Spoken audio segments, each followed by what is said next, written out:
Roteiro para estudos sobre fósseis, desenvolvido pelas alunas Amanda Ventura e Raquel de Vieso, alunas do curso de Ciências Biológicas da Universidade Federal do Paraná. O que são fósseis?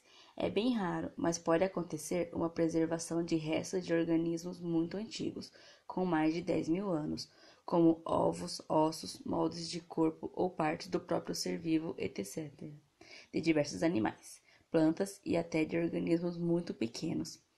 Isso acontece quando esses materiais permanecem em locais que permitem uma boa preservação e a matéria orgânica, que um dia foi viva, vai sendo substituída por matéria inorgânica em sedimentos, rochas, gelo e outros locais, e isso recebe o nome de registro fóssil.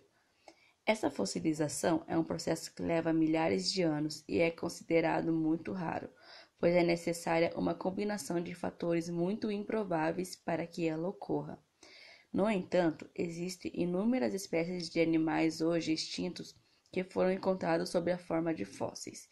Esses fósseis encontrados nos ajudam a entender um pouco mais da história dos animais que foram extintos antes de conhecermos. É mais comum a preservação de partes esqueléticas, que são mais duras e resistentes à decomposição e à erosão, tais como dentes, conchas, carapaças e ossos. Como ocorre o processo de fossilização? A fossilização está sempre ligada à sedimentação do solo, por isso só é possível encontrar fósseis em rochas sedimentares, que são aquelas rochas formadas por pedacinhos de areia ou de outras rochas que se degradaram. Funciona assim: quando uma espécie morre, o seu corpo passa por um processo de decomposição causado pela ação de fungos e bactérias. Após esse estágio, o corpo pode ser transportado e soterrado por uma camada de sedimento, que se assenta pela ação da água ou dos ventos. Essa camada de sedimento fica sólida e origina um processo denominado de diagênese, que consiste na compactação e cimentação dos sedimentos até que esses se transformem em rochas sedimentares. Ao formar as rochas com os restos de organismos dentro delas, o processo de fossilização está consolidado. Qual a importância dos fósseis? Quando pensamos em fósseis, pensamos quase imediatamente em grandes dinossauros. A descoberta desses animais foi e ainda é muito importante para conhecermos mais sobre o mundo em que vivemos. Mas os fósseis também podem nos contar outras histórias. Por exemplo, que alguns insetos antigos eram muito maiores que os atuais, como eram as plantas que existiam em outras épocas e quais outras formas de répteis e mamíferos que existiam em eras muito antigas. Outro exemplo dessa importância são os fósseis de conchas que só existem no mar e são encontradas em alguns lugares de Ponta Grossa. Como será que esses fósseis chegaram até lá? Não foram eles que mudaram de lugar, foi o mar. Esses vestígios ajudam a nos contar a história de que há muitos milhares de anos atrás o mar chegava até a cidade de Ponta Grossa.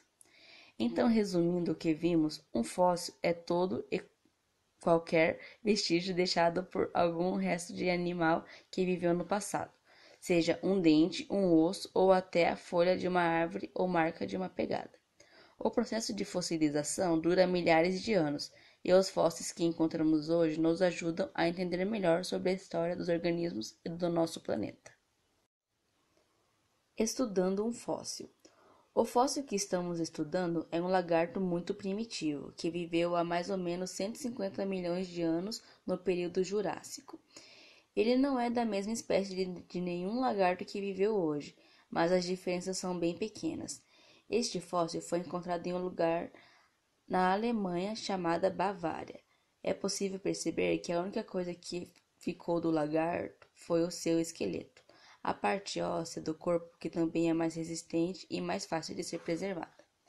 Indicada com o número 1 está a cabeça, ligeiramente triangular e ligada ao resto do corpo pelos ossos do pescoço, também chamados de vértebras cervicais. Temos então, como número 2, a cintura escapular, que contém os ossos do ombro e dos braços e mãos. Entre os números 2 e 3 está a continuação da coluna, contendo os ossos da coluna, vértebras torácicas e lombares, e as costelas. No número 3 se encontra a cintura pélvica, que são os ossos da bacia, e abaixo os ossos das pernas. O número 4 indica os ossos dos pés, que são longos e finos.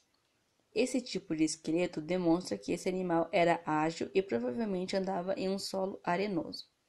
Entre os pés se encontram os ossos da longa cauda, indicada pelo número 5.